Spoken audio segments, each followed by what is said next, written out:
नहीं, ये देश की युवा है।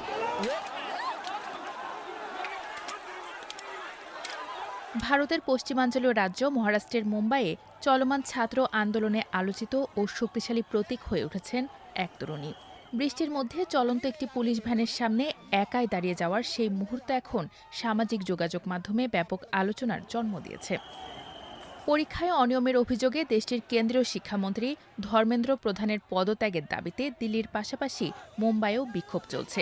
সেই বিক্ষোভ থেকে আটক করা আন্দোলনকারীদের নিয়ে একটি পুলিশ ভ্যান যখন শিবাজি পার্ক এলাকা ছেড়ে যাচ্ছিল, ঠিক তখনই ভ্যানটির সামনে গিয়ে দাঁড়ান রিয়া আহির নামের এই তরুণী।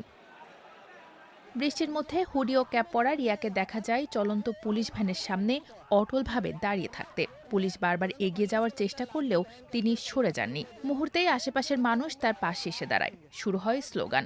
এনডিটিভির প্রতিবেদনে বলা হচ্ছে, অনেকেই রিয়াকে আন্দোলনের নতুন মুখ বা প্রতীক হিসেবে উল্লেখ করেছেন।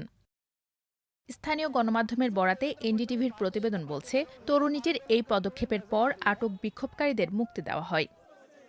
ঘটনার পর সাংবাদিকদের রিয়া বলেন, তিনি নিজে শিক্ষার্থী নন, কিন্তু শিক্ষার্থীদের দাবির প্রতি সহিংসতা জানাতে রাস্তায় নেমেছেন। তার মতে, দিল্লিতে আন্দোলনরত শিক্ষার্থীদের বিরুদ্ধে কাঁদানে গ্যাস, লাঠিচার্জ ও বল প্রয়োগ করা ঠিক হয়নি।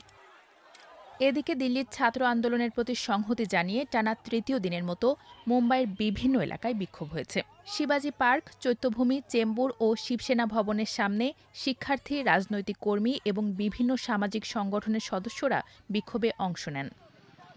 মুম্বাই পুলিশ জানিয়েছে, ১৮ থেকে ২২ জুলাইয়ের মধ্যে চলমান আন্দোলনকে কেন্দ্র করে ১৩টি এফআইআর করা হয়েছে। অবৈধ সমাবেশ ও নিষেধাজ্ঞা অমান্যের অভিযোগে প্রায় ৪০০ জনকে অভিযুক্ত করা হয়েছে।